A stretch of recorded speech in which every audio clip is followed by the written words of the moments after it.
Hello, you're watching Of New X, and today let's talk about the recently started airing Chinese period web drama Anle Zhuan, The Legend of Anle. This is a 39 episode web drama that's being aired on the platform Youku, directed by Cheng Ziyu, Li Hongyu, Ma Huagan, Su Fei. The first three names are also the directors who did Word of Honor. It is written by 4 credited scriptwriters based on an existing novel written by the author Xing Ling called 帝皇书. It is produced by Shanghai 影视传媒股份有限公司, literally means Shanghai Film Media Corporation, quite a big name. And this company actually has a very close relationship to Shangxi, Shanghai Theatre Academy. And it's pretty much a project that happened because of Word of Honor's success. In a way to thank Youku, the directors, the lead actors signed with this drama. If you look at when this drama was made, it started shooting at the end of July back in 2021. The drama of Word of Honor finished airing officially at the end of March, and then it kind of fermented a couple of months popularity afterwards. So it's a very fast moving on project. They finished shooting this drama within 3.5 months. Consider it's a 40 episodes drama, that's a pretty fast production time. The drama is led by Gong Jun, Di Liuba, Liu Yuning as the 3 most important roles to the story. Then it also features a lot of other supporting roles. Quite a lot of them comes from Shanghai Theatre Academy. Very much like an indebted, therefore pay the debt project for the leading actors. Gong Jun owing his fame to Youku, and then Di Liuba being a graduate from Shanghai Theatre Academy. In terms of the original story, it is a rather old-fashioned, I'd say, web novel that, frankly speaking, when it gets adapted in 2020s, does read a little bit outdated. The whole airing process of this drama was filled with uncertainty. Even till today, when I sit down and make this first impression video, it hasn't yet told you when it's gonna air beyond episode 17. And it's being aired at extremely weird pacing that I hardly ever see it on Youku. One day, 1 episode. Next day, 2 episodes. Next day, 1 episode. A bit mental.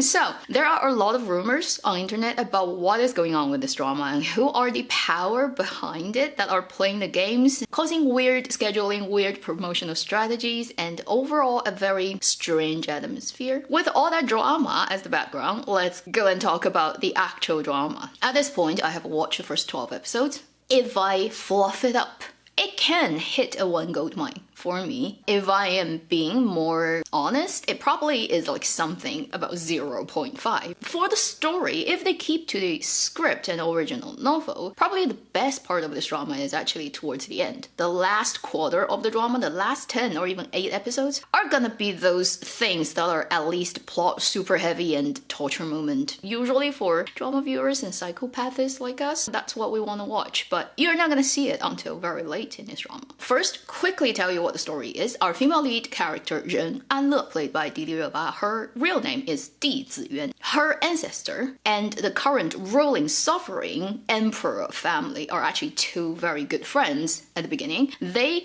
came together and actually got this kingdom down. So they had the wars and battles and managed to have their own dynasty opening. It ends up that the male lead character, who is a crown prince, Han Ye, played by Gong Jun, his ancestor eventually got to the throne, but the other big helper and sort of the definitively important person for founding this kingdom is the female lead's ancestor. Couple of generations later, that's where our story starts, her family gets wronged with the charge that they are rebellious. As a result, everybody in her family got apart from her, because ever since she was born, she was already picked to be the male lead's future crown princess by the previous emperor, then the current ruling emperor. So it's pretty much like grandfather decided the grandchildren are gonna get married. The male lead at the time, as a kid, managed to convince his father that to keep this girl alive, but lock her up in a temple up in the mountain. And he insisted that he's gonna marry her, but the father has a different idea. The emperor doesn't actually want it to happen. I mean, reasonably, yeah, because you killed all her families. Imagine having your daughter-in-law like that. It's just not gonna make any sense. But our female lead actually managed to get a body double up in the mountain with the help of our male second row, played by Liu Yuning. The drama actually doesn't tell you how they did it, and they probably wouldn't. Just by telling you that basically she managed to get away, sneak out, got the new identity called Ren Anle, and actually become a navy leader of lots of boats and soldiers on water. Over 30,000 of them. Ancient time. Cold weapon. 30,000 Navy. And she's barely, 17? So makes a lot of sense. And the drama actually doesn't tell you how she does it, but from the beginning of the drama, she's already done that. So she takes that fake name, goes into the capital, approaches the crown prince, who's had a marriage contract with her since she was little, but obviously under a different name, and then got into the court, got close to the emperor, and to do her revenge. That's the very unbelievable, not making sense, and politics considered. I mean, if you've watched Game of Thrones, does not really work in real human world in this way, but hey, it's a drama in fiction, who cares? Now, let's get into talk about this drama adaptation, just to help you figure out whether you should test it out. In no particular order of importance, point 1, this is a very normal period idol drama. It's not completely crappy. There are definitely crappier ones we've seen. It is also so average that I can hardly pick out anything that I would say it's done better or noticeable than other dramas in this category. And if you want to compare this one to previous one with these 3 directors, the Word of Honor that just suddenly exploded, I would say this drama is the classic example of you do get more money, but you get less love. This is somehow rated within Youku as S+, gets the highest level of resources, budget, promotional, whatever. And you can tell that. They do have better sets, more refined props, a lot of more stuff going on that just visually are much more expensive than what you see in Word of Honor. But in terms of when you have that hardware, how you use it, when you tell a story with camera, do you have beautifully well-designed shots, the mood that you set up, how you tailor costumes and hairstyle and color palette to your main characters, what extra love and attention you put into things that are not directly in actors' lines, but you can tell in the production. That part of a drama telling, this drama is very lacking. It has that very strong sense of everybody just run through the procedure of making a drama, get it done, and get paid and get out. After watching 12 episodes, that's what this drama reads to me. And the opening episode was actually quite a big failure. Apart from a lot of details of people's actions that actually don't make logical sense, the sort of raining and sunshine that doesn't connect, the dryness and the wetness of your hair and costume doesn't follow any continuity. Apart from that, even the camera is used at a point where it really doesn't flatter the actors with those weird shots that are so done with almost close to fisheye lens just because you have to cram in that information within that shot. Then the color grading is just Youku's normal standard, too bright and kind of whitewashed, and you kind of almost go blind and erasing the details on the faces. The CGI of the ocean is one of the worst I've seen. If you look at the sequence of them in the small boat on the ocean, it is a boat that has a compartment that has 2 sides of the walls and the roof. When she flips the boat into the water and they hide under the flipped boat, that part disappeared. And then when she flipped the boat back again and jump out of the water holding the rope like Spider-Man, which completely doesn't make any physics, logical sense, like a lady can do that, holding a rope, and with that, yeah, I mean, Tom Cruise wouldn't be able to do that. But anyway, when she jumps out of the water, that part of the boat disappears. So where did it go? Did they eat it? If you notice, you kind of go things with the drama production, it just shows people who are doing these dramas really just want to get it done and get out. So you can tell they do it because they have to do it, not because they love doing it. The second point I want to say is, if you're a fan of Gong Jun, Liu Yuning, Dili Reba, you can watch this drama. It wouldn't really change much of your impression of them for worse. But it's not gonna do it for better either. All 3 leads, I'd say, look-wise, character-wise, performance-wise, script quality-wise, they all have better roles in their career in period dramas previously. For Gong Jun, Word of Honor, Wen Kexing is still, to me, his best role up to today, and I doubt he's gonna surpass that anytime soon. For Liu Yuning, I still think his best period drama character is Hao Du in Cheng Xing. And for Dili Reba, in my opinion, her best period drama role is still back in the days of 10 Miles of Peach Blossoms, Fengjiu, in that one, not the Pillow Book one. So far, not really dragging them down that much, so that's a fortunate thing. But then adding on that, at least with the first 12 episodes. I'm not seeing it later, who knows. Third point to quickly mention, it is a dubbed drama apart from Liu Yuning, who dubbed himself. Quite standard, again, Chinese period drama production these days, using dubbing actors whenever they can. The fourth point, it is to do with the original story, also the drama adaptation. I think the drama adaptation so far follows pretty close to the original story, like 70-80%, so it's gonna continue doing that. The original story is a very fantastical period imagination writing, because the way it sets up the political powers, the families, or the structure of an imperial setting does just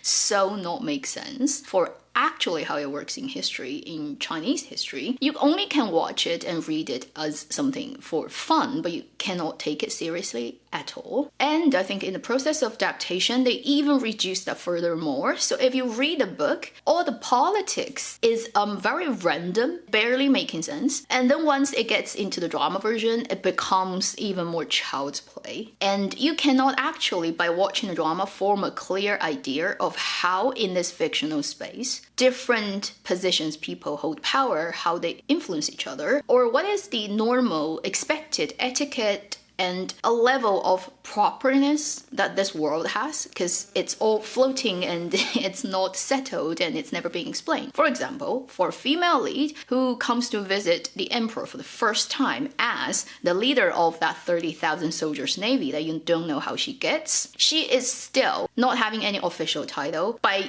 any means a commoner. And I cannot imagine in any imperial dynasty in China that a commoner comes into the court by summoning to visit the emperor for the first time would actually be able to just walk straight up to the guy and stare at him and doesn't even kneel or bow or do anything. Just like, hi, I'm here. And then immediately after introducing herself, start to grab the emperor's arm and holding him as if like he's her father. Firstly, it's like he actually killed all your family, so like good acting. The second is you would not be able to do that in any dynasty, honestly speaking, because he would be sitting on the throne and there'll be so many people around him, and you wouldn't even be able to approach him within 10 steps, and you wouldn't even be allowed to look at him directly. Like that's how the rule works. You know, your eyes need to look down. You can't stare unless the emperor says, look at me. So you don't quite have a bearing of like what this world is. It seems to be just playing house. And then when it comes to the plot where it needs to establish the female lead as the super experienced, clever, calculative Mei Changsu female version, the first case that she manages to get and establish her fame and sort of position in the whole ancient version of supreme court of the country is such a funny and not making any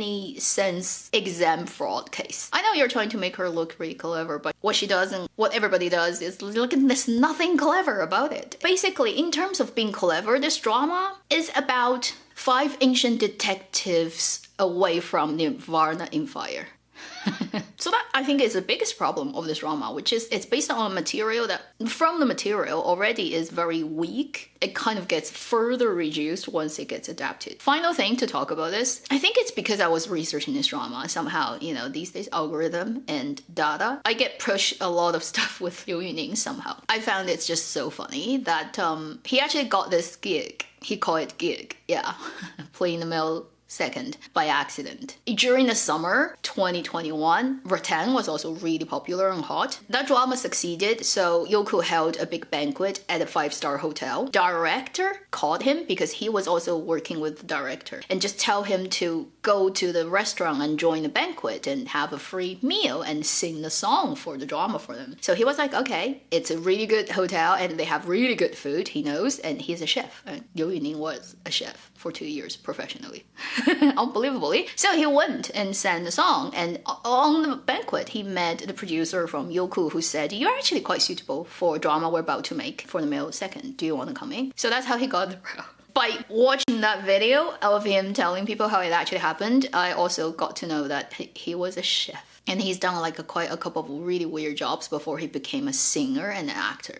This guy is just so interesting. He's more like a living real person than most of the people in this industry. In terms of his acting, he's still a long way to go to be, in my opinion, good enough actor, but he's a pretty good live streamer and very fun to watch, and he does it in his local accent, which makes it that much more fun. So this drama, I doubt it's gonna be in any way important to me, and in terms of how well it's gonna perform, I also don't have a good projection of it being, the big one of summer. And usually, okay, for those explosive dramas, let's be honest, it has to explode within the first week of its airing. Think about all the dramas that managed to do that in the past couple of years. Pretty much first week. And usually they air 6 or 4 episodes on day 1, and they continue airing for a couple of days, so you have about 8 to 12 episodes online in the first week. Good enough to gather enough interest and propel people to follow it. Noticing that from 苍兰诀, from Word of Honor, from pretty much everything, I can think of that has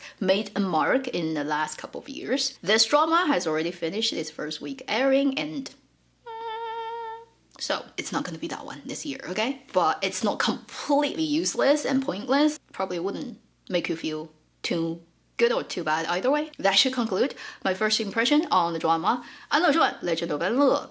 Thank you for watching Avenue X. I'll see you in my next video. Meanwhile, live long and happy drama watching.